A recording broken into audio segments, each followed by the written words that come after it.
Mom says Red, please take this snack. Go to Grandma, don't look back. Red puts on her bright red hood, skips along the path so good. Through the forest, trees so tall, birds and butterflies all call. Suddenly a voice says, "Hi!" A furry face is standing by.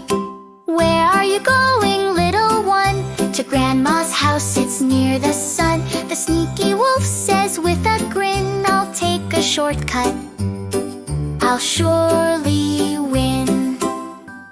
He runs ahead with speedy feet to Grandma's house on a quiet street. Red walks slowly, takes her time, humming softly, making rhyme. At the house she opens the door, but Grandma's ears look strange for sure.